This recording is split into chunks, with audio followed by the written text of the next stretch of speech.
afternoon, everyone, and welcome to the launch of A Scream in the Shadows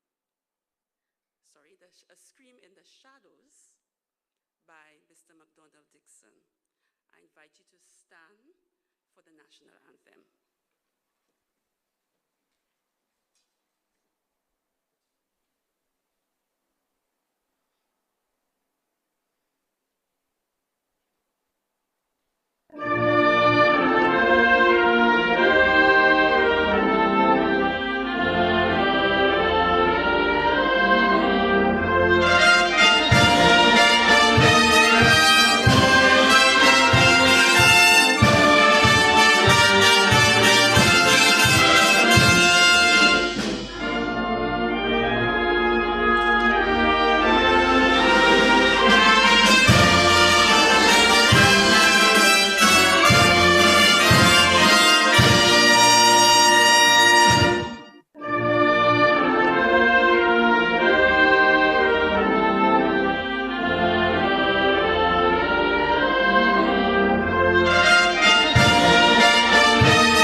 Thank you. Please have your seats.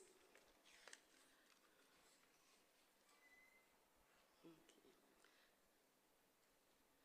Dame Paulette Louisi, Mrs. Solange Charles Belizaire, Acting DPS, Ministry of Tourism, Investment, Creative Industries, Culture and Information.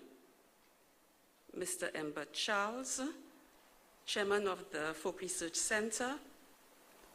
Mr. Melchior Henry, Acting Executive Director, Folk Research Center. Mrs. Ramona Wynn, Executive Director of the Cultural Development Foundation. Dr. Jani Joseph, Representative of the South Louis Community College. Invited guests, performers, well-wishers.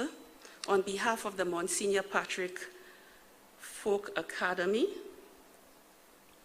and the Cultural Development Foundation, I invite you to the launch of Mr. Dixon's latest creative project, A Scream in the Shadows. To begin our launch, we will start off with a musical rendition, and I invite Ms. Barbara Cadet to join me on stage.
Thank you, Ms. Kade. Monsignor Patrick Anthony, I have to say a special thank you to you for getting me involved in this and having the opportunity to share on this very exciting event of the Folk Research Center. I also want to take this opportunity. You know, sometimes when you're on the side, you get to see the audience. A special thank you, of course, to Mrs. Dixon for being here, as well as to Sigrid Namer. I see Jane and Kendall Hippolyte, as well as June Frederick, also Delia Francois, quite a number of persons from the artistic community, and it is a pleasure to have you here today and have you as part of these proceedings. If I didn't mention any other names, I will get to you eventually. I'm very sorry if I didn't mention your name. At this point in time, we are going to have a reading of an excerpt of the novel. Now, I haven't read the novel as yet. I intend to buy my copy today, but from what I know of Mr. Dixon's work and what I have read in terms of the reviews, Mr. Goddard wrote a wonderful review. I know that the work is one that is not just exciting, but very reflective of Saint Lucia and our society. And so we will have this excerpt being read by Stacey Giddens, George Goddard, David McLennan, Sarah McClendon, and Christopher Duncan.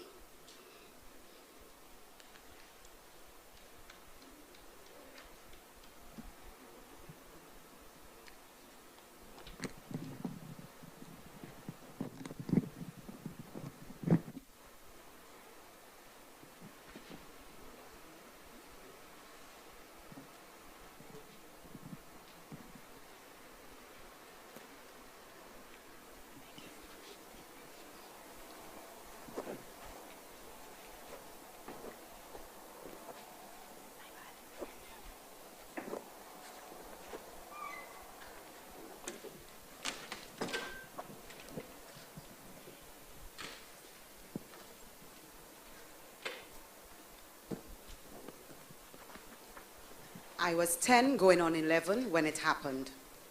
I remember brushing my teeth by the standpipe outside our house. It was early. I was cleaning myself for school, trying to remove bedding smells from my body and dreading the cold water that was about to fall on my skin. I hear my mother shout, "Andrew, hurry up and bathe. Don't forget you got school today." When she called me Andrew, I know things serious. Most times it's Andy when she wants me to take this for her or find that. "Yes, Mama," I shout back, straining my voice. It was not clear if she heard me or not. She did the same thing every morning from Monday to Friday once I reached under the standpipe and opened the tap. That day, out of the clear blue sky, a thunder come rolling in from the sea. I look out to the east over the water and catch sight of a patch of black cloud. On the hill where we live, we had a clear view of the horizon in any season. I could hear Mama talking to my little brother Marvin, but her voice break in the strong wind that always comes just before the rain. Mama dispatched Laurette, my big sister. She was 2 years older to her seamstress, Miss Claire, who lived on the high road. She still lives there, near our school, to lengthen her school skirt. Laurette was growing fast, Mama say, big for 13 and started wearing bra after she rushed past 12. Papa always get mad when fellas by the roll whistle at her, especially in her school clothes. He had put 2 men in court for indecent assault, but I didn't know what that mean until I asked Mama, and she confused me with her answer. The boy touched Laurette where they not supposed to touch her. I was none the wiser. Laurette's uniform was riding up above her knee, and she tell Mama that the boys in her class were always looking under her skirt. She bathed early long before me and take her tea. When I went out in the yard, she was putting on her clothes. I see Papa in the kitchen when I just wake up, and he was still there when Mama ordered me outside to bathe. Laurette passed close by me while I naked under the standpipe. She threw a little stone in joke. It knocked my backside. Not hard, but I pretend to bawl. I feel her hand on my shoulder as she peep over and say softly, "You getting big, boy?" I bar myself with both hands, and in the corner of my eye, watch her skip off down the little dirt road and disappear past Miss Philomene's house under the bush. Mama sent me by the seamstress later to ask if Laurette was still there. I couldn't see any good reason why I was so close to my school, but that I must go back home just to tell Mama I didn't see Laurette. But if that is what Mama wants, there is nothing I can do about it. I know Laurette sometimes stop and talk with Fafan when they meet in the gap. He was living at his grandmother, Miss Philomene, just below us. I didn't see anything in that, but I suspect Mama was suspicious, and that's why she wanted me to report back. In fact, Miss Claire said that Laurette left a long time ago. If I was drinking coffee, it would get so cold, I would have to throw it away. I reached to school just as it started, in time for prayers. Let's say a little after 9 o'clock.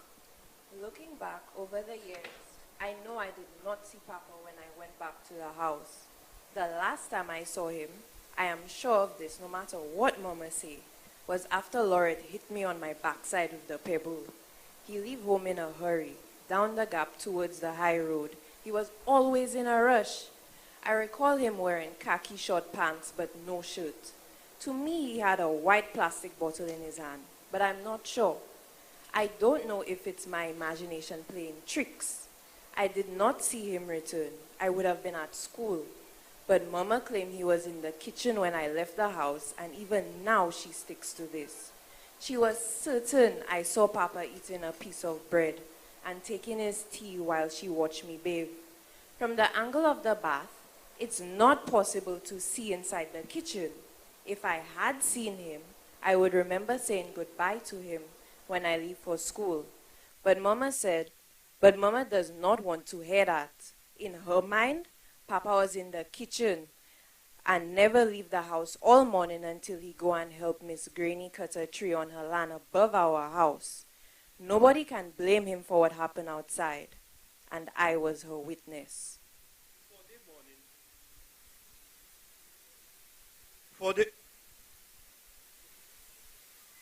For the morning, 6 months after Laurette's funeral, cocks were crowing loud in the yard.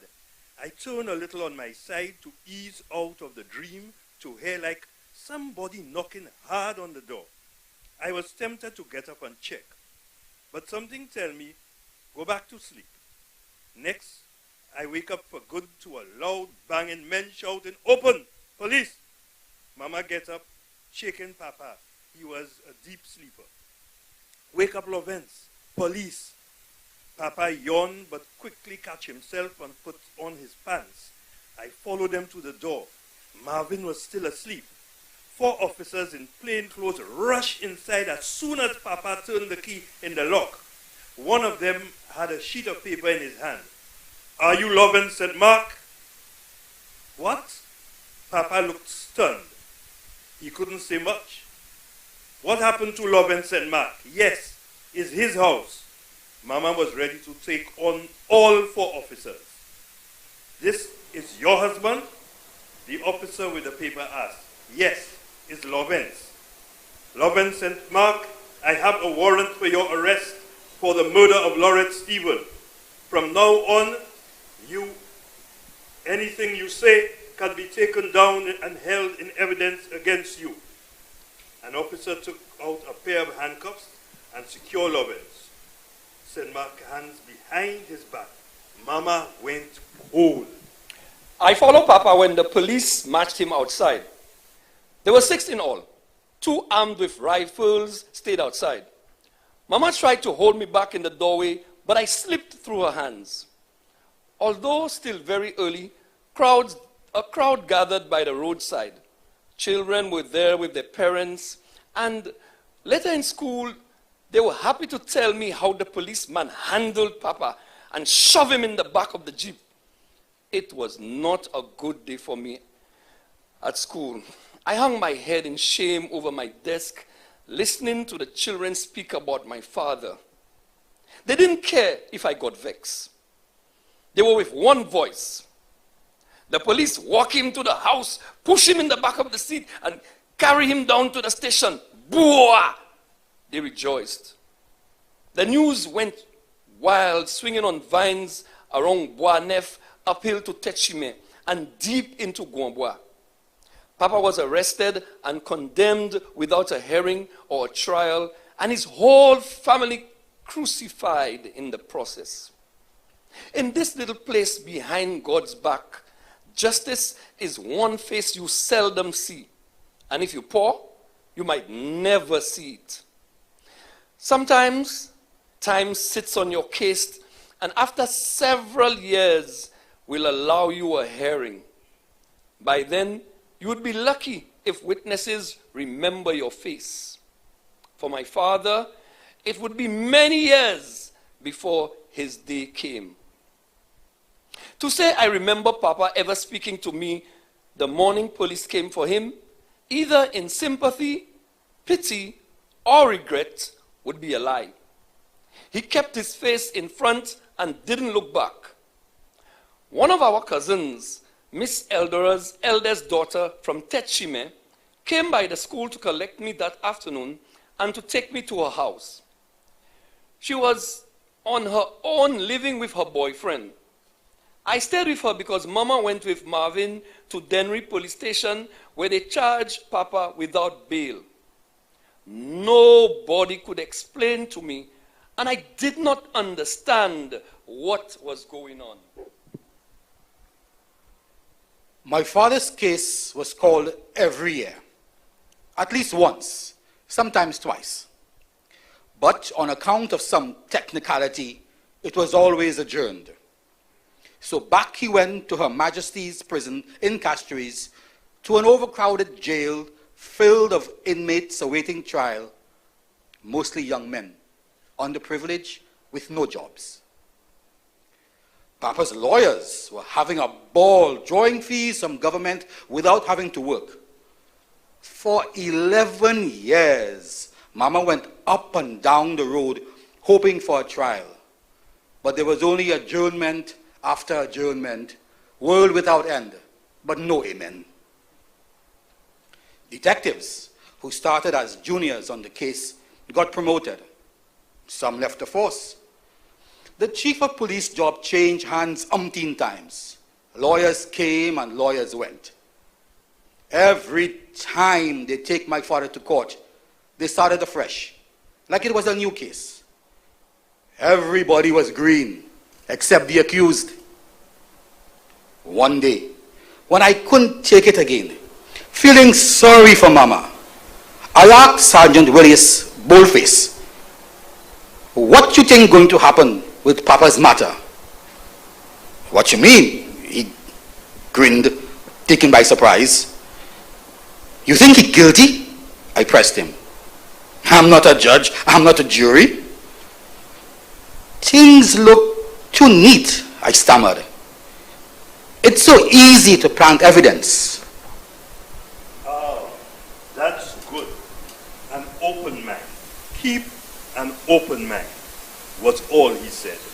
However, after remaining silent for a while, he swallowed his spit and spoke. "I was a little policeman when the commotion starts. I know your mother long. We grew up together. She was damn good looking when she was young. If we were not family, I could have married her. I find myself on the case when I get to know her husband was involved. My spirit never take to him. But like I tell you, always approach the case with an open mind."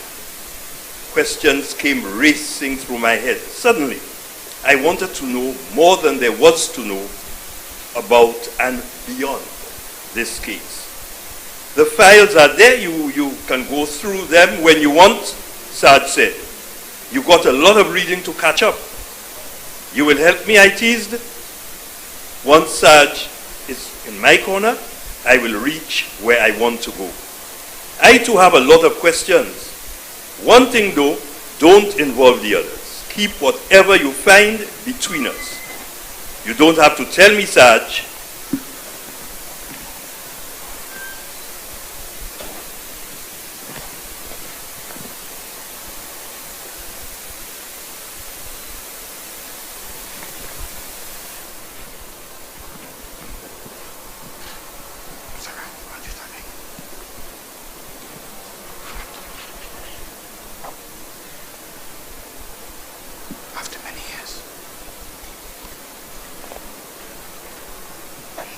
After many, many visits, and Mama get back accustomed to me around the house again, there was a day her tongue slipped.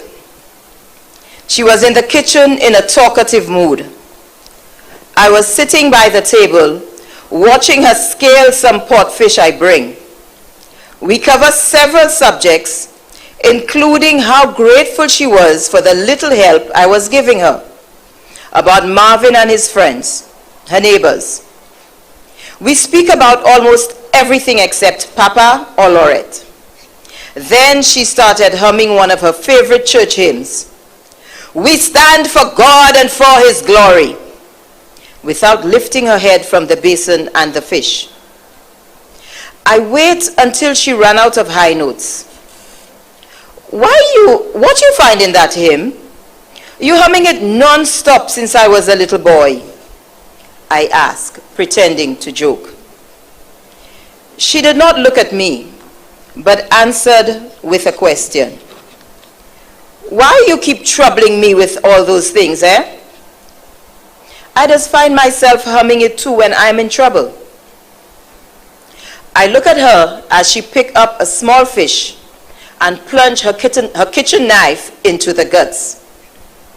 A little blood splatter on her cheeks, and she wiped it away with her elbow in a rage.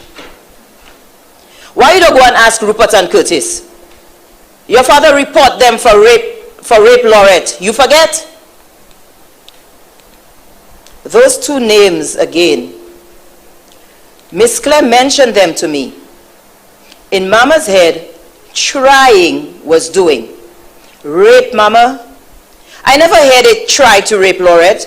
I thought it was indecent assault. If it was rape, that's serious. Or like now, they should be in jail. I take time off to learn more about Rupert and Curtis. Their names were on police files, but not for rape or attempted rape. You don't live here. How you expect to know what's happening up here? Mama was leading to something. Perhaps she was unburdening her mind. I can't know if you don't tell me. What I understand is they tried to touch Lorette's breast one afternoon after school. I never hear about this rape business. If they try to touch her, what is that? She not their friend. She don't know them. What they want to touch her for? Mama, indecent assault is not rape. I understand attempt depending on how far they go. But they never tried to rip her clothes off, which means they never touched her. Papa was the one who made a big fuss, but he had no case.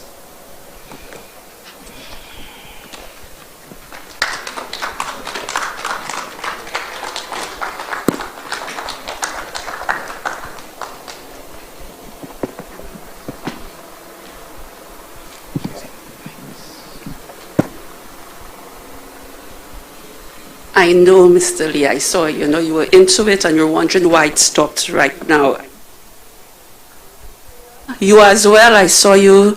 You seem very into the reading. Thank you so much for being here. They will be back a little later, but at this point in time, we just want to take a moment because you know Mr. Dixon is a man of many talents, and we want to share with you some of his other accomplishments, Mr. Dixon in a different artistic arena. So for this, I ask you to have a look at the screen and enjoy.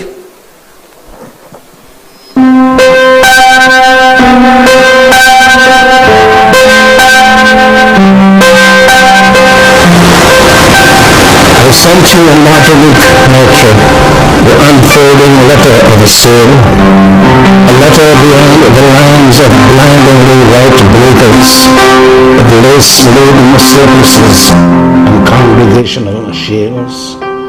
I did not send any letter, though it flailed on the wind. Your island is always in the haze of my mind, with the blown-about seabirds in their Creole clatter of vowels, metre among makers, whom the reef recites when the copper sea almonds blaze, beacons to distant Dakar and the dolphins' acres.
Délai mauvais, nous n'y pouvons pas lancer.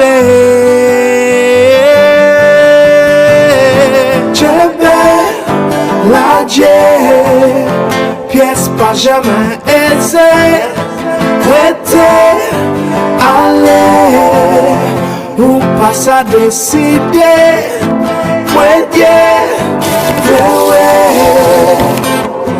merci bon Dieu, la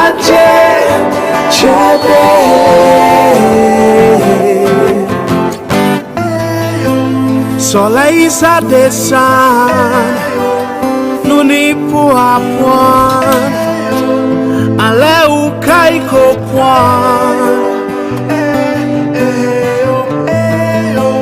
Même si vous partez, même si la vie finit, ou pas à perdre l'esprit, ou ça lever, ou ni pour tomber, pas jamais oublier.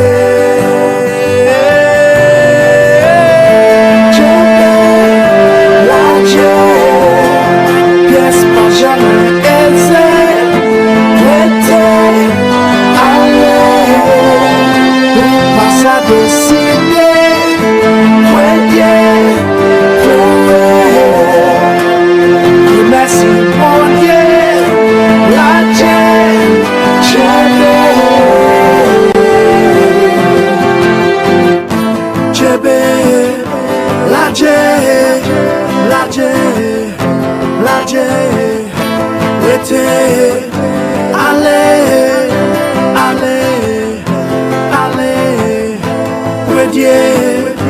Lewe, lewe, lewe.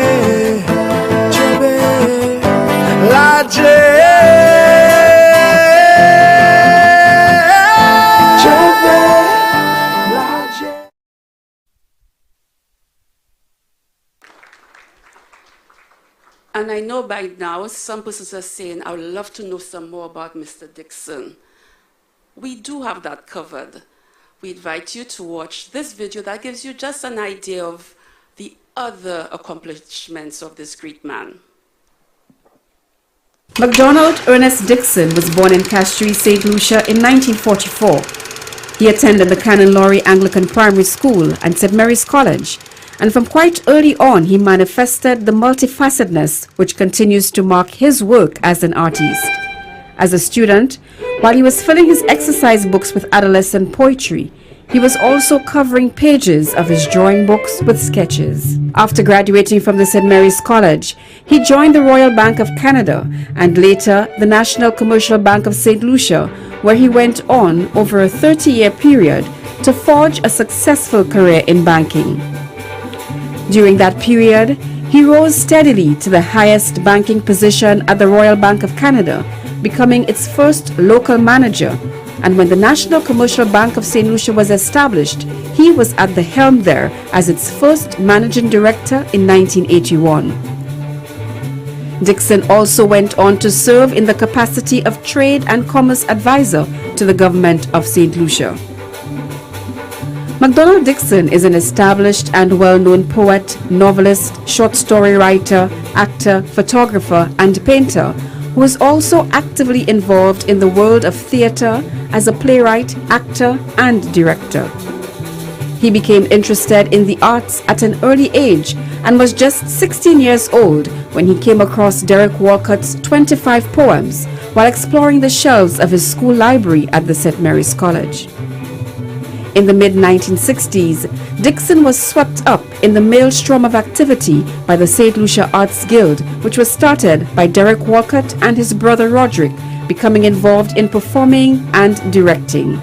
He acted in a range of plays from European classics like Oedipus Rex and Julius Caesar to Caribbean comedies such as One for the Road. In directing also, he ran the gamut. The modernistic The Queen and the Rebels sits comfortably in his directing portfolio alongside The Mock Doctor, a Caribbean adaptation of Moliere's The Doctor in Spite of Himself. You saw what I did. You saw what I had to do.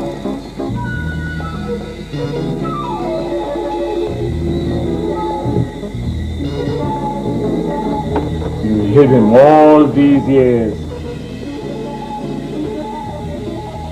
I suppose they would call you a good nigger.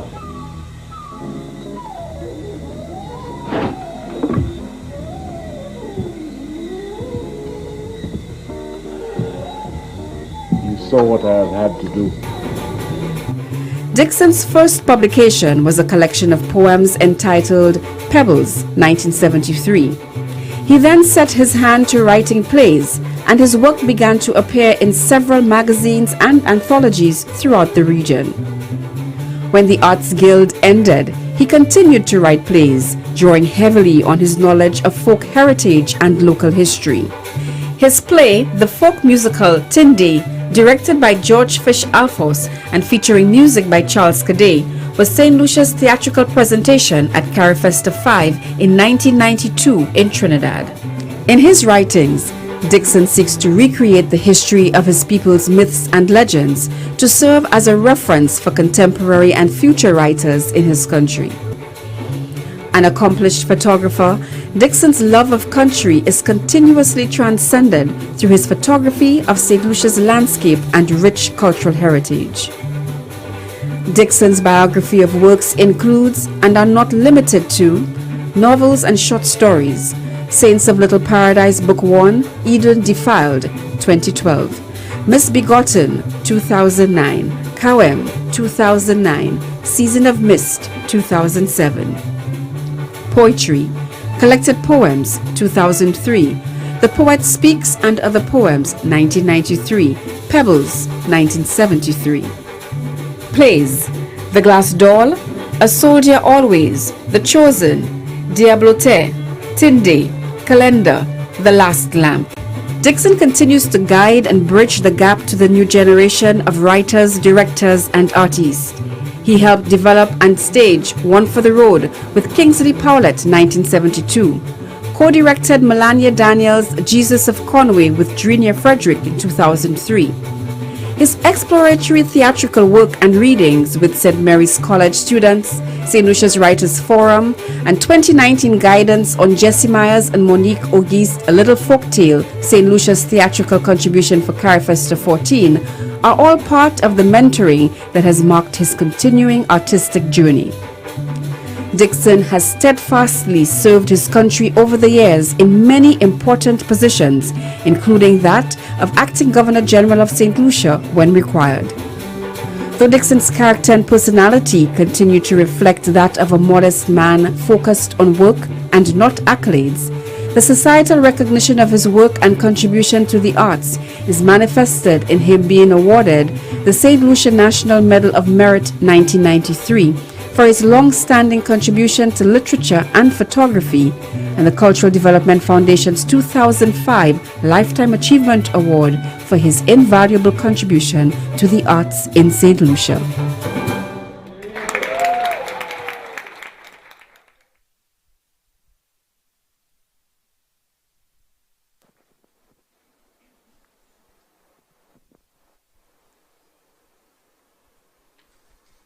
Okay, wow. Mr. Dixon, I have to say, quite an impressive list of accomplishments. Sorry? You've been living long, yes, and full, quite a full life. Now, at this point in time, I know, again, as we said earlier on, you wanted more of the book. So, Ms. Victor, Mr. Montrope, we are ready for our second reading, yes? So now I would like to call on the actors for the second reading. We have Ms. Stacey Giddens, we have Ms. Jessie Myers, Kendall Hippolyte, David McLennan, Sarah McLennan, and Mr. Goddard.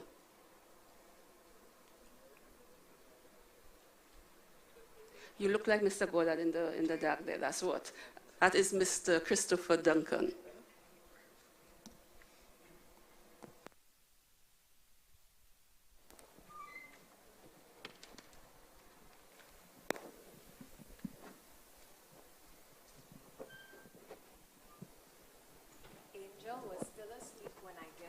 To go outside to pass water in my mouth. I forgot my toothbrush back in Castri's and borrowed hers. Mama was already in the kitchen. I stand in the open, my back to the house, like when I was small, and peep down the little hill before I pass the wash rag with some soap on my face. You're not forgetting your bad manners, eh, Andy? I hear Mama's voice. It come from inside the kitchen. She was in good spirits. After I scrubbed my teeth, I went to the kitchen, sit in the old chair that's been around from before I was born. Mama hand me a cup of coffee, hot like she know I like it, black and very sweet. I see Angel almost ready, Mama said, trying to make small talk. She still has some months to go. I blushed. You all have a name for the baby yet? If it's a girl, we will call her Laurette. We don't think it will be a boy. If it's a boy, call him Lovence. I couldn't believe she was serious. We'll see about that when the time comes. I forced myself to smile, but a smile just couldn't come to my face. Mama was ready to jump all over me to defend her husband. Lovence didn't do nothing wrong. You of all people know that.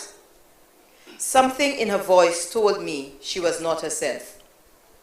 You think he would touch a child he bring up and feed from a baby? Why is he still in jail then, Mama? I was uncertain how this would sound in her ears. I don't know. She started to cry, hiding her face as usual in a dark corner. Mama, how many times I will say it? I'm not little again. There's no need to hide things from me. I'm not hiding things from you. She could have blown my head off with a gun if she had one, and would be none the wiser in my coffin. That's how angry she got all of a sudden. I'm hearing things every day that make me afraid. I don't go by the road again unless I have to go. Mama, stop listening to people. They will send you mad. Which people? Sometimes I just can't take it. It's too much. Tell me what you hear, Mama. What making you feel afraid? Tell me. I watched tears roll down her cheeks faster than the little ravine we call river below the house. Mama wiped her eyes with her skirt and stared at me. Her lips moved, spitting out words. Your father is not Lorette, father. It had been like a cancer inside her. It took a lot to spit it out. I know, I said. Angel was a real angel by name and nature. I always say I was the luckiest man in the world the day I lose my way in the ministry building and ask her for directions on the elevator. She looked at me sideways as if afraid, saying in her mind, what that man looking at me so for? You don't have to be scared, I tell her. I'm a police officer, although I was still a recruit at training school. She looked at me without smiling. That's when I should be afraid. What happened? You lose your smile? I asked, putting on my best sexy tone. The elevator reached 3rd floor. This is where you go in, she said as the door opened. What about you? One up. When I finish, can I come to see you? The door closed without getting a reply. No chance to putting a comma edgewise. Something strange was happening to me. I could not control myself from wanting to see her again. Attractive, a little plain face, no lipstick, no earrings. She looked new to the job like me, fresh from school. I wondered if she had a boyfriend or was having a crush on somebody. 2 weeks after our first encounter, on my way to the ATM to get some weekend money, who should I see going in the same direction? Hello, I shout, jockeying to get abreast. She did not answer. I skipped forward faster and catch up with her. Not you again, she glared. You tracking me or what? Oh no, I will never do that. You men, I don't know what to believe when you speak. You sound defensive. I braved the choppy waters. I'm not afraid of you. She looked at me under her eyelids like somebody wearing glasses. Her eyes were brown. What's your name? She asked. Too stunned to speak, I paused before opening my mouth. Andrew. Friends call me Andy. I don't know why I'm talking to you. My mother warned me about policemen. I'm not a full policeman yet. I hear you. She nipped and increased her speed. I'd like very much to be your friend, I stutter, afraid of what she might reply. I don't have boyfriends. That means I'll be the first? Maybe, if you have guts to face my mother. Thank God she keeps all of you away. I'm sure your mother is a nice person. A little voice tells me I'm doing much better than I believe, but don't get overconfident. If I must ask your mother to be your friend, I will. You want me to ask her? You are strange. She shrugged her shoulders and smiled at me. Why you say so? You don't ask me my name, you don't ask me for my phone number, and you want to meet my mother? We laughed. I am Angel. I'm a receptionist on the 4th floor. She pointed at the building behind us, where we met on the elevator. About 2 to 3 weeks after Papa come from jail, Angel gave birth to a baby girl. She weighed 7 pounds, 8 ounces. Angel come from hospital with the baby 3 days after confinement and went straight by her mother. She had me until she learned how to feed and bathe the baby properly. According to Miss Beatrice, Angel didn't know anything about man or child. She herself didn't give her no bope and never looked for more children after Angel was born. Miss Beatrice was superstitious. Every Monday morning, she took a trip to the garden to learn about her future and come back repeating some of the strangest things you could ever hear. The one miracle in her life the guardian never foresee to warn her was Angel having a baby girl. There was prediction from Angel's first child was going to be a boy, and Miss Beatrice dutifully drowned herself in blue.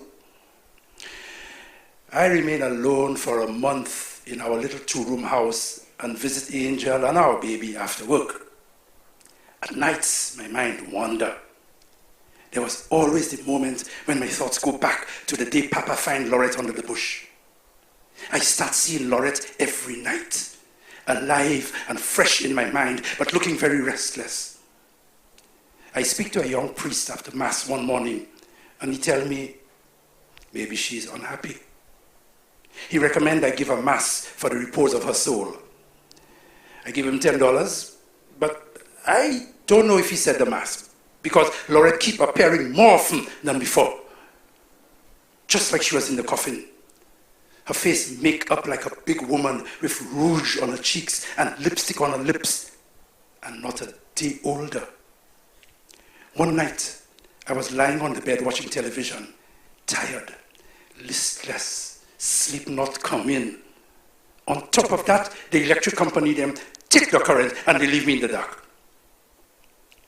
It's difficult for me to believe some of what happened is just coincidence. Dreams so alive, they put reality to shame.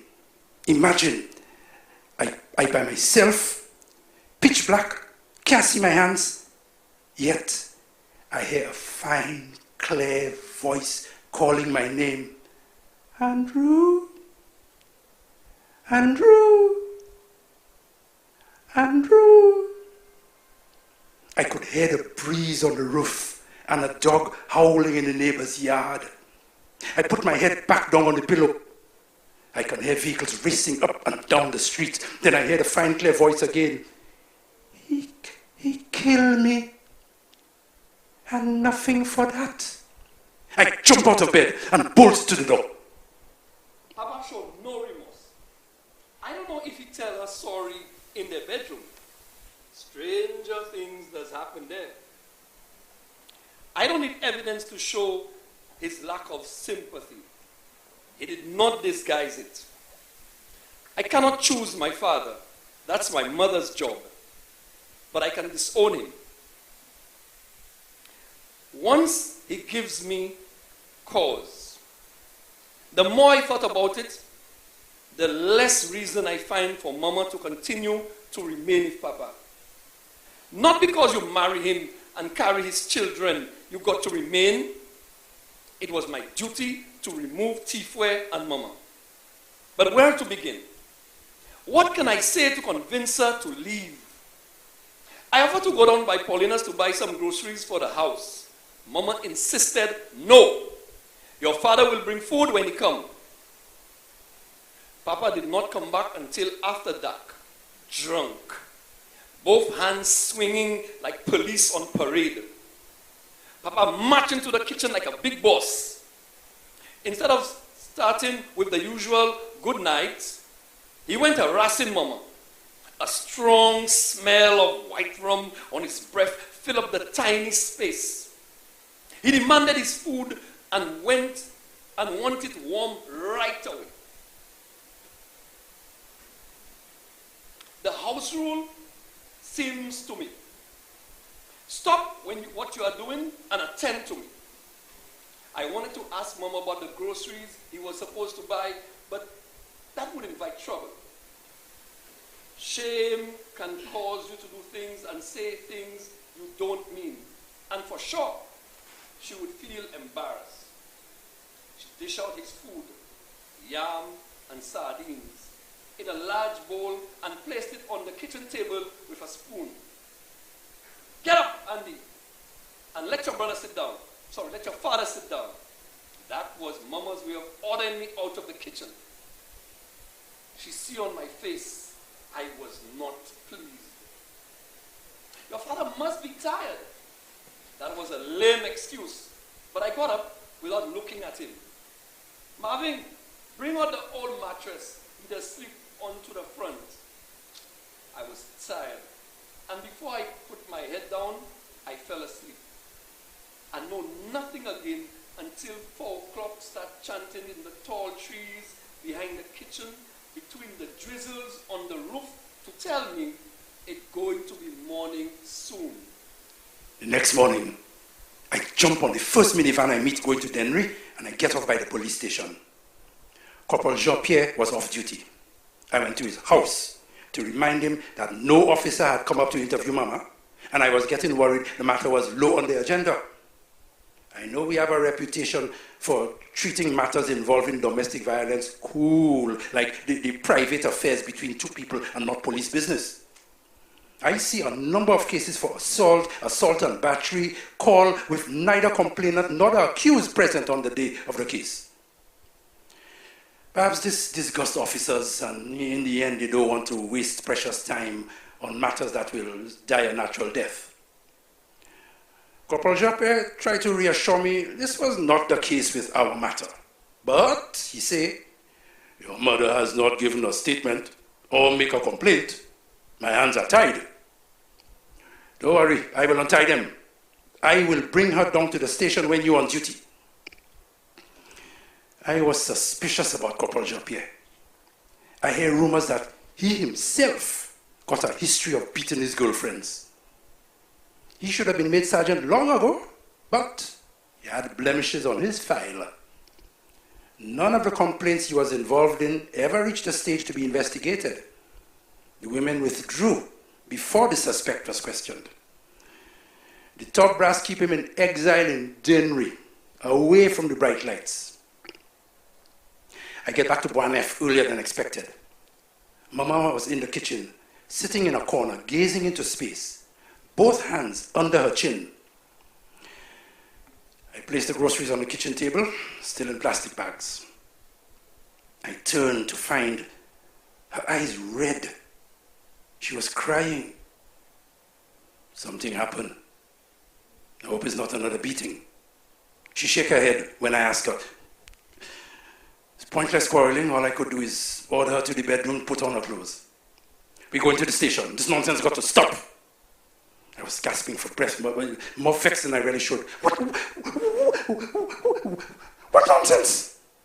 I got her to open her mouth at last. I go to open the window and the wind swing it back and hit my face. Which window, Mama? She pointed to the kitchen window. A wind? The table is between you and the window. You either have to move the table aside or climb on it and stick your neck out. No window hit you in the face, Mama. No window give you a black eye. You're telling me I lie? Mama, don't forget my work. I solve cases worse than a black eye. I see them every day. One of these days, you will end up dead. Oh, you think you know everything? Just because you're a policeman? She worked herself up to a frenzy, using curse words I never hear coming from her mouth before. She's repeating what she learned from Papa since he came from prison. I soothe my nerves, trying to convince myself not to blame her. He put her through hell. I sit down at the kitchen table and remain quiet until she simmered down enough to listen. Look, let me see your eyes, Mama. And I hold her hand. She recoiled. Believe what you want. She shifted to her favorite corner, stooped down, and she clasped her hands between her thighs. Come straight, Mama. I know what happened. But you still have to say. I spoke gently. Oh, you come from where you come from. Listen to what people by the road say. And you decide to make my life miserable. They tell you love offenses beat me. And you believe them. Nobody has to tell me. That's why you're asking all these questions. I know where you're going. Where you come from here. Some indiscreet don't tell you Lovins punched me in my eye. Just like they make the police believe that it's he that killed Lorette. One of these days, somebody will pay for it. I just hope it's not you, Mama. I could not resist. The remark bounced off my tongue like a sponge cake. Lovins never put his hand on me. From the day I know him, he loved me. He loved Lorette. He loved all his children. Tell those people that put things in your mind to leave me and my husband alone.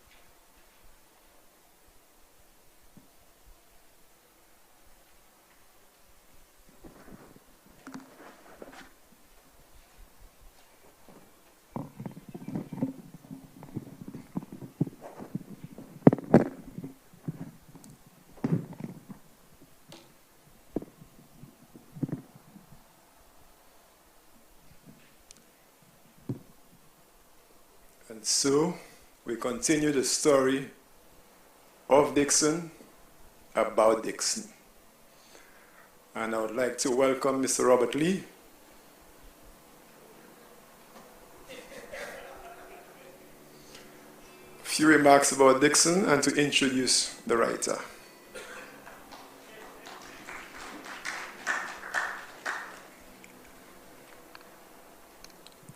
Thank you, Ambert. And thank you to the readers of Magdi's work. When I read that novel, I thought that opening chapter was one of the best I've read for a long time, opening chapters. And I think Magdi captured the Saint Lucian English vernacular so very well. You heard it come out in the readings. Dimple Atwizi, Governor General Emerita. DPS is with us, Mrs. Solange Belizaire, Charles Belizaire, Ramona of CDF, EDF CDF is here, all the crew of FRC, Monsignor Paba Anthony, Emmett Melcho and others. Now, thinking as I walked in, so many of us, we haven't seen each other for most of the last 2 years. I certainly have been here for a long time myself, so it's a pleasure to be with all of you again. So, members of the Independence Committee, as somebody said, Daryl is around, Montrop. Welcome, Daryl, if you're here somewhere. Members of the Independence Standing Committee. Let me, on your behalf, welcome those joining us on live stream, both here at home in St. Lucia, regionally and internationally. And Magdi, I'm sure you want me to welcome Polly Patullo, publisher, who is probably viewing with us online. I've known Mac Donald Dixon for most of my life. The earliest memories of him go back to primary school days at the Anglican school, and he's walking home with his mother up Trinity Church Road. One vivid memory I have recorded in a poem is of Magdi running down Church Road, his long hair flying, and my cousin commenting with laughter on his flight. My other school remembrances are from St. Mary's College, where Dixon, showing early signs of financial entrepreneurship and marketing skills, used to sell bread and butter at the back of SMC to schoolboys while he read from exercise books his war stories of diving Spitfires. For the younger people here, Spitfires were these war planes the English people used. I must confess I was one of his enthralled customers. In 1967, after completing St. Mary's College and going to work at the Royal Bank of Canada, I met Magdi for the first time, since the other glimpses of him were from a distance. He quickly became a mentor and has remained a friend ever since. In those years, he already had a reputation as St. Lucia's best-known local home-based poet, Derek Walcott, then already long resident in Trinidad and Tobago. Magdi was a friend of Roderick Walcott. He was a member of the influential St. Lucia Arts Guild. He was already acting and directing as well as writing plays. Through him, I joined the guild and was soon on stage for the first time, being directed by Mr. Dixon. My love for and involvement with theatre were rooted in this introduction to drama. As a writer, Magdi also catalyzed my nascent interest in and gift for literature, its reading and writing. I guess he found me an admiring disciple, and we spent much time at the Voice Bookshop, which is then at the head of Bridge Street, the library, Arts Guild rehearsals, Clarkie's Bar, which not many here would remember, Magdi, you know. I don't know if Papa would know where that was, Mary Ann Street, the bank bachelor's quarters, and other related activities of young men of our time. In our circle in those years, the late 60s, were Roddy Walcott and his wife Stella, who worked with us at the bank. I remember spending about 2 weeks with Roddy and Stella and Magdi and others on Rat Island. Arts Guild actors like the late Arthur Jacobs, Patricia Ismond, who later became an internationally recognized Walcott scholar, Pat Charles, Stanley Reed, a Barbadian living here at the time. Very good friend of Magdi's, but that's another story. Stanley Reed. Stanley Reed with Augustus Justin, whose picture you saw earlier on, myself, Magdi, and and Augustine Magdi. Augustus just and myself standing at the launch of Magdi's book at the library. Stanley Reed with Augustus Justin and Kenny Anthony, yes, the Kenny Anthony, started a literary magazine titled Link, in which most of us published our first poems and stories. I went off to Cave Hill, UWI in 1969, and alongside literature and other studies, continued my involvement in theatre as acting director, and began to write even more seriously poems, stories, reviews. In 1963, Magdi paid me a huge compliment by asking me to write the foreword to his first poetry collection, Pebbles, which had been edited by another criminal of those days. Edited by Paba Anthony, another enduring friendship from those days who's still with us. In my foreword, I wrote, I'm convinced that since Walcott Derrick, you are the only Saint Lucian poet writing truly about Saint Lucia, yet in not so parochial a way that nobody else knows what you're talking about. Kendall Hippolyte, another long friend of ours, has frequently referenced the literary and arts traditions of Saint Lucia. My early comment then in the foreword to Magdi's first book placed Dixon in that clear line of our literary tradition. After Derrick Walcott at 18 had published his 25 poems in 1948, which was printed in Trinidad and later on in Barbados, Derrick went on to publish two other early works before his important In a Green Night in 1962 with the UK publisher Jonathan Kay brought him international attention. In the meantime at home, only Hunter Francois, First and Last Poems 1949, and Howick Elcock with his book Alpha 1950 had produced single poetry collections. When in 1973, Dixon, as the voice of a new generation of Saint Lucian poets and dramatists, brought out Pebbles and then followed it with several other collections, he became the acknowledged successor to Walcott and the earlier home-based writers here in St. Lucia. Magdi's example and work opened the door to new writers who quickly appeared. Lee, Hippolyte, Sinclair, King, Auger, Martial, Mitchell, and others. They brought out collections rapidly, influenced by Walcott and Dixon, who had shown that local writing and publishing were valid and important artistic activities. My bibliography, Saint Lucian Writers and Writing, and Author Index, which Papillot Press published in 2019, provides a listing of our writers and their works across poetry, prose, and drama. So all these writers I mentioned, you can find them listed in their works in that index of Saint Lucian writers. Kendall Hippolyte has spoken often of his admiration for Dixon's industry. Not only is Magdi a prolific writer of poetry, but as you heard earlier, has authored several plays, novels, and short stories. The novels and short stories have been published, while many of the plays have been produced and await publication. I've been encouraging him to put out a collection of the plays. Even as we launch his latest novel, A Scream in the Shadows, published by the important Papillot Press, based in London and Dominica, he's already working on another novel, keeps sharing new poems with friends, writes the occasional review, and plans are being made for filming one of his historical dramas, Kesno. Did I mention he has been a painter? I think at the end of the program, Pablo will be introducing an exhibition of Magdi's photographs which are going up. Magdi has recently revived his photography, producing some fascinating surrealistic work using computer editing techniques. He is one of those multi-gifted Caribbean artists who work successfully in several genres. This veteran writer has made a parallel career in banking, is an expert in copyright and trade issues. You did hear he once was deputy to the Governor General.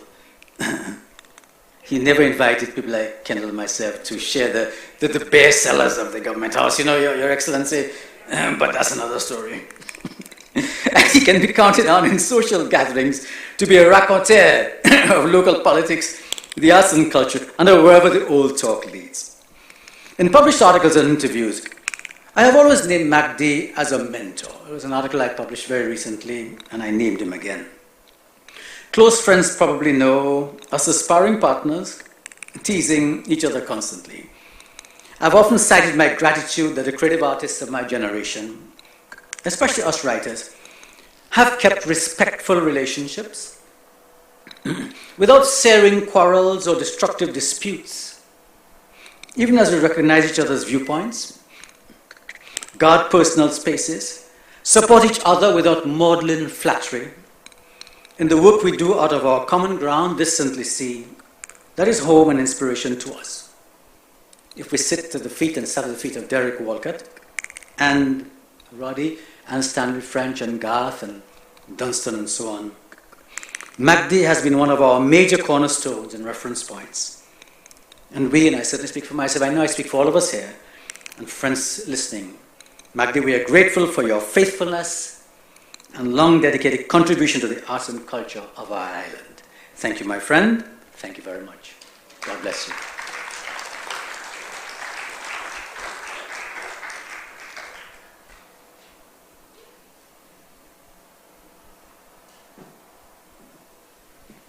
I think I need to make a small correction, Robert.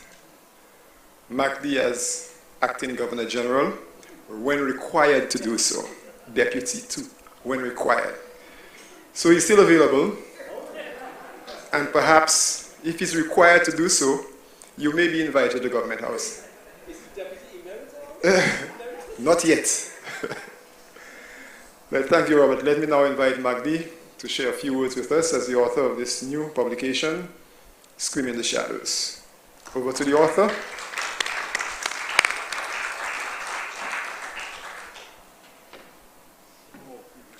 I think was a Bozeman.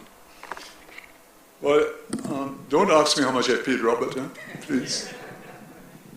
Might be embarrassing.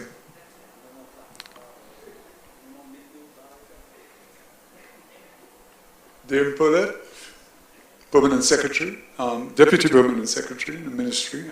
So long I don't want to make a mistake and get it out of order.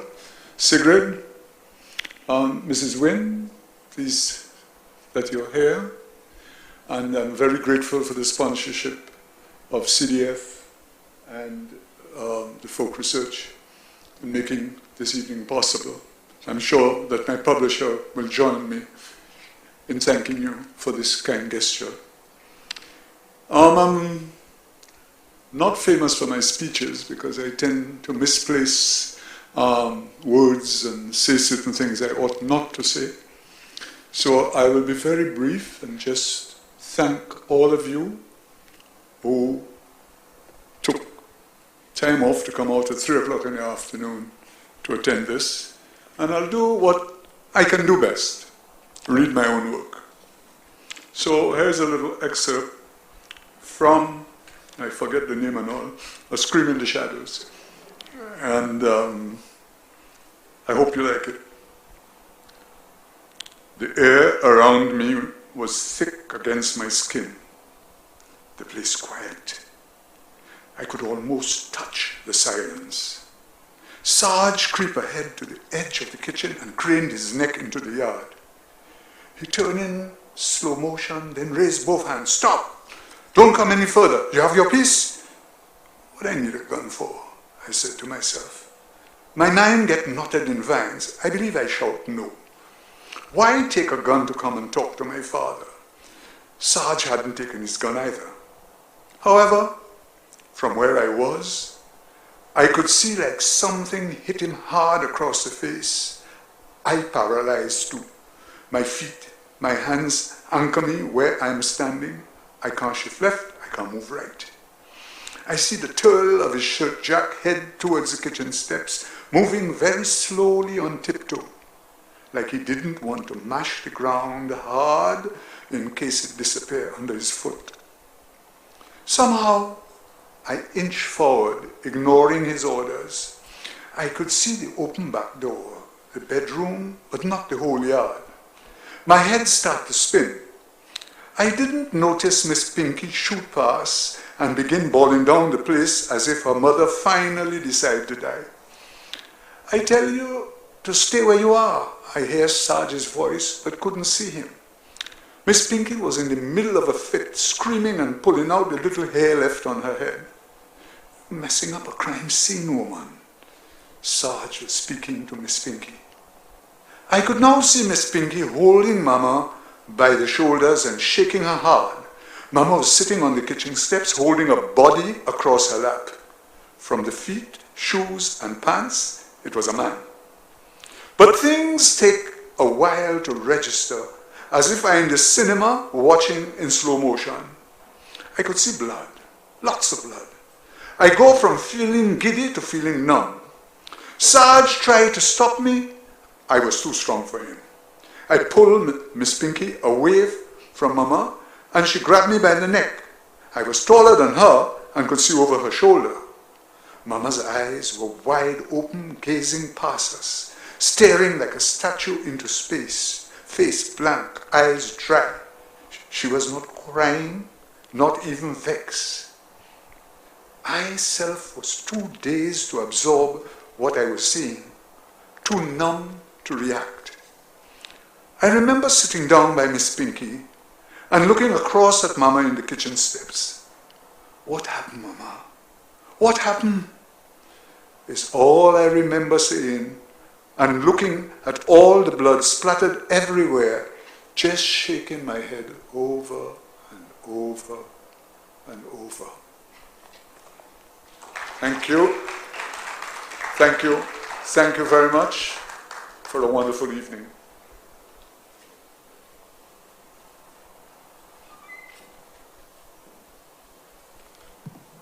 Thank you, Mac Donald. The evening has just started, actually. I think now we have some remarks from the publisher, Paulie Patulo. Can I get a cue when it's on, please? We want to invite Paulie, who has assisted many Saint Lucian writers, to take the work overseas.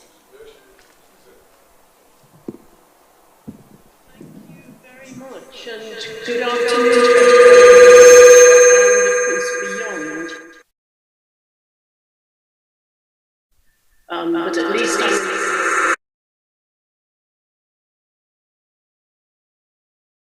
I'm home for inviting me to contribute to this really great program to celebrate the publication.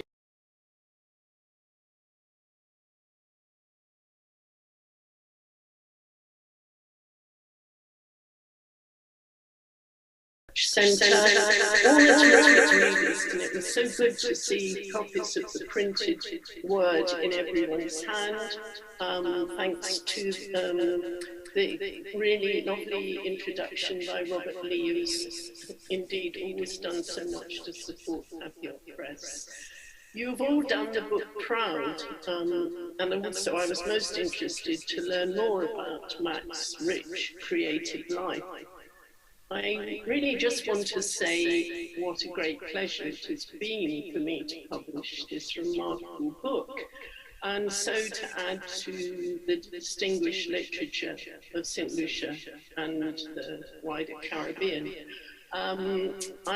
Looking back in the last few days, I checked our email correspondence that I'd had with Mac about the book, and I noticed that it started a long time ago, as in October 2018, when Mac wrote to me to say that he had this manuscript and would I be interested in publishing it.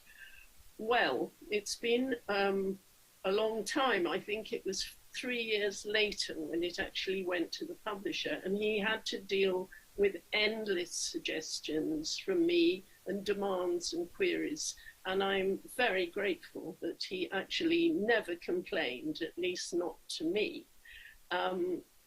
When he responded to endless lists of what things I wanted him to do, he would reply in this sort of way. He would say, "I'm not afraid of tackling this," or "I must be a masochist for enduring this pain and liking every minute of it."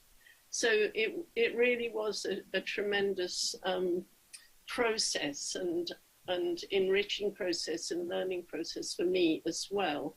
So now it's published. It's a great moment. I think this book is remarkable. From the moment I read that first page, I loved the tone and the language, and I absolutely echo what Robert Lee said about that. It's a traditional whodunit, but it also explores very powerful and important themes of Caribbean life in a disturbing way. It's certainly a death far from paradise rather than in paradise. So please do buy it, read it, enjoy. Massive congratulations to Mac. Again, I wish I was here with you, and thank him for writing such a wonderful book. I send you all good wishes, and also just congratulations to all in Saint Lucia on your 43rd independence celebrations. So thank you very much, and do continue to enjoy your afternoon. Thank you.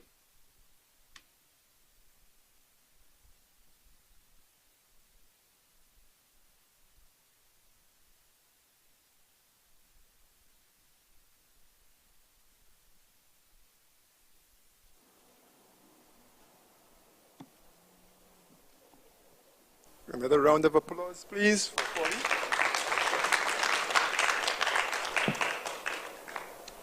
At this point in our program, we invite the author, Mac Donald Dixon, to make a presentation of a few copies of the book. You'll get them, they're autographed.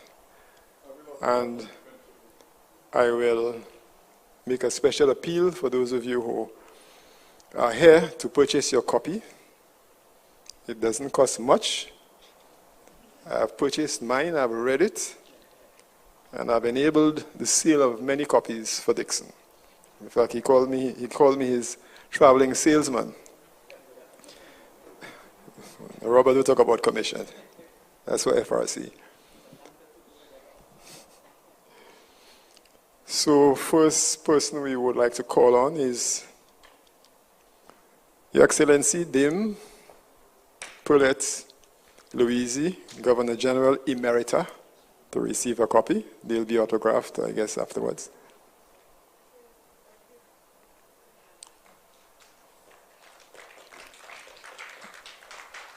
On behalf of before the Folk Research Center, Monsieur Patrick Anthony, to receive his copy.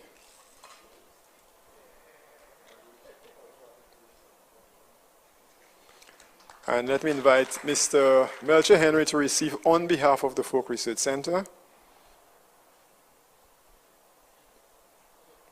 Library. Don't take it home. Miss Ramona Wynn, on behalf of the Cultural Development Foundation. And Mr. Darrell Montrop, or someone, Ministry of Culture, sorry, Miss Deputy Permanent Secretary. Solange Charles Belizer, and the Standing Committee for Independence, Mr. Montrop. Darrell? Darrell is somewhere in cyberspace. He'll get it sometime. No appearance. Okay, thank you. So one more for sale, yeah. Thank you very much, Mark. And let me now invite Ms. Solange Charles Belizer, Deputy Permanent Secretary, Ministry of Tourism, Investments, Creative Industries, Culture, and Information, to deliver a few remarks. I think I need to get there.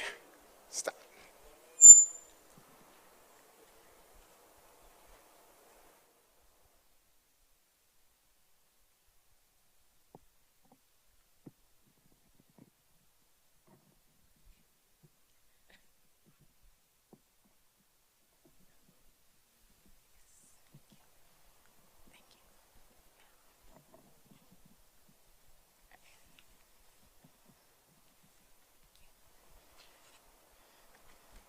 Your Excellency, Dame Paulette Louise,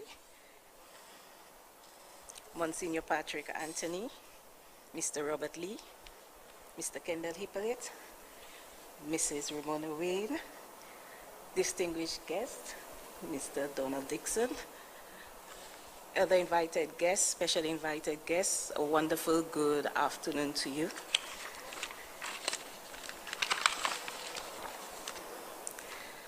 The arts are a very wide range of human practices of creative expressions, storytelling, and cultural participation.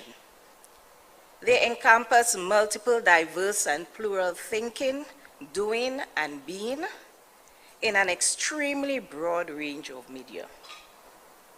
It is seen as the vehicle through which human beings cultivate distinct social, cultural, and individual identities while transmitting values, impressions, judgments, ideas, visions, spiritual meanings, patterns of life, and experiences across time and space.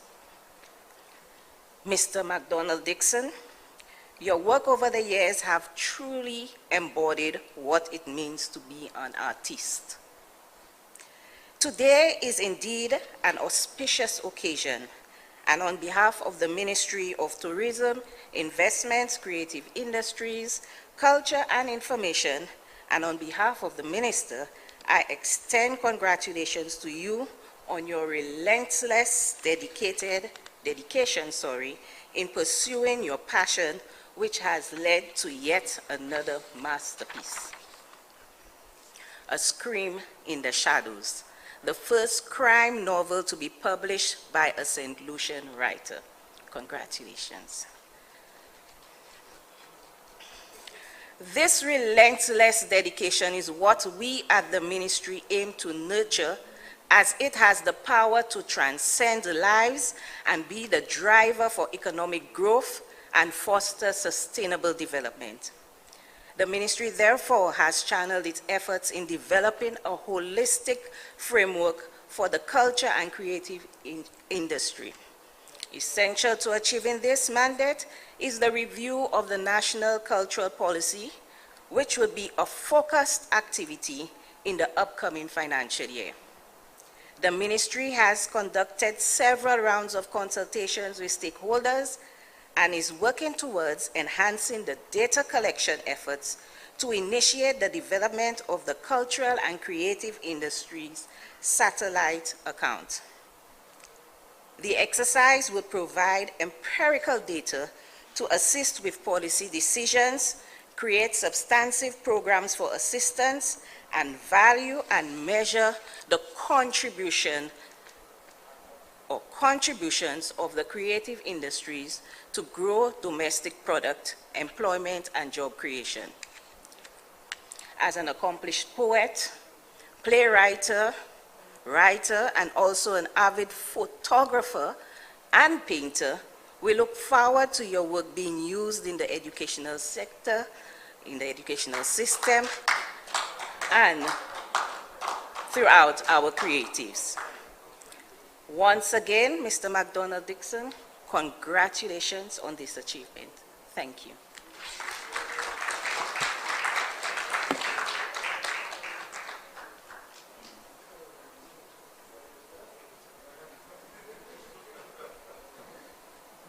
I won't tell you what he said. Thank you very much, Madam Deputy Permanent Secretary. It means, Dixon, if there's a commitment to use your book in the education sector, you will sell. I know you've been there with us for a while. We're coming to the end of our ceremony.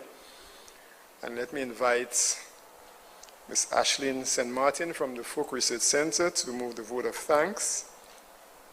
And thereafter, we'll invite Paba to do what he does best.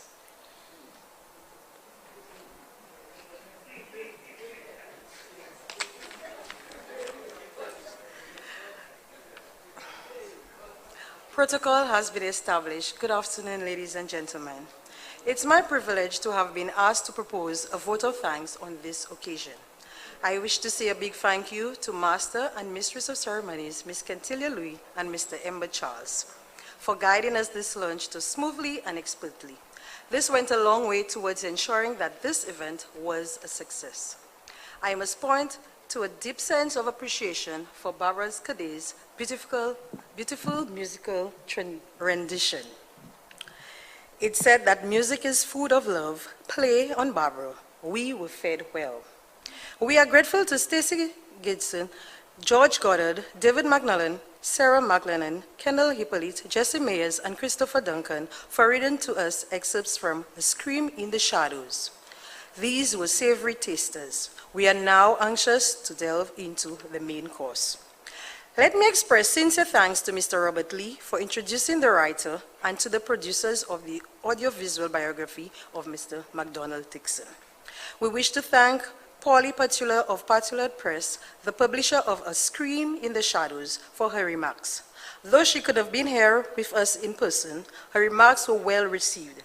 We are thankful for the confidence that Popular Press has shown in the work of this talented son of Saint Lucia, and hope that other Saint Lucian writers to follow in Mr. Dixon's footsteps, especially our up and growing writers. Thank you to the co-chair Independent Standing Committee, Mr. Darrell Montrop. And also, without this funding support, this event would not have been possible, especially at this time.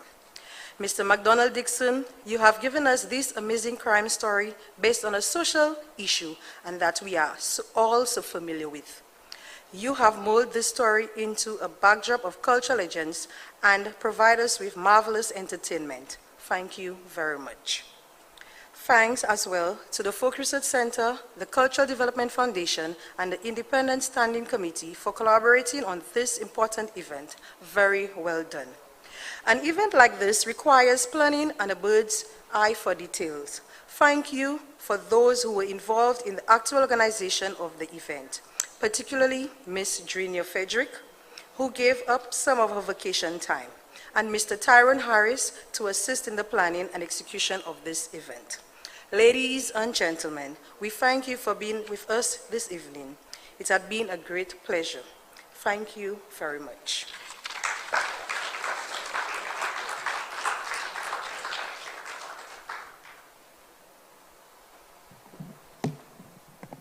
Thank you very much, Ashlyn St. Martin. And something I must tell you, when we decided, and it was Robert Lee's idea, that we do something for Dixon on this book, we immediately sent the idea around FRC board members who, I guess in a jiffy, said, let's go ahead. And of course, the next step was where we place it, how we get money for it. But what was most important is the people who read, who jumped at the idea of sharing their talent for Mac Donald Dixon. And I think I want to give them a resounding applause because that is testament to the respect that we have for Mac B. Paba now is supposed to bless the exhibition. So Paba, let me invite you to officially bless and open the exhibition of Dixon's visual talents.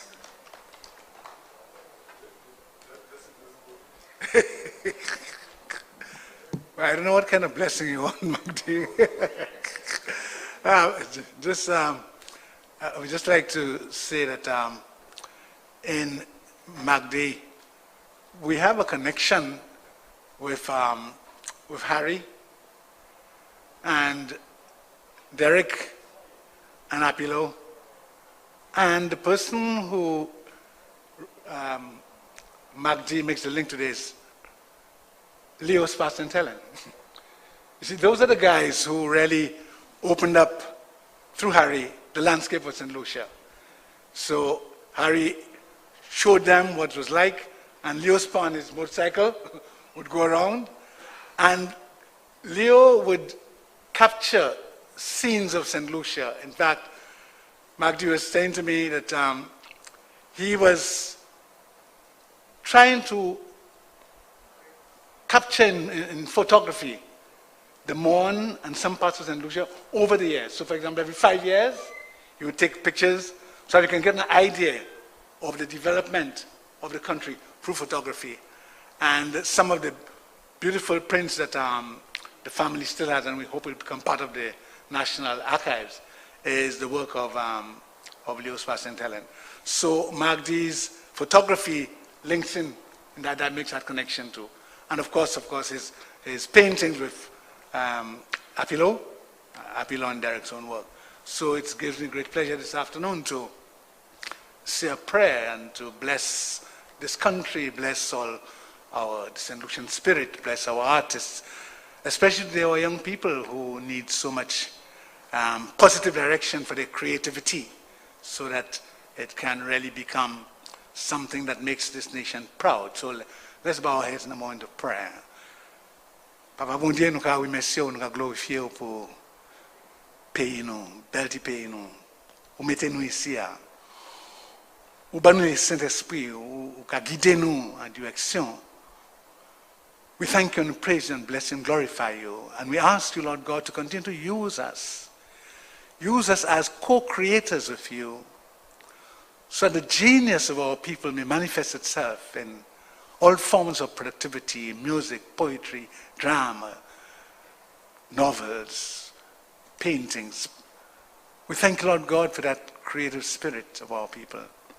And we pray that the positive spirits may take over the heart of our nation, that your spirit may guide this country, guide our political leaders, guide our young people, guide our children, so that whatever redounds to your great and unknown glory may really manifest in this land.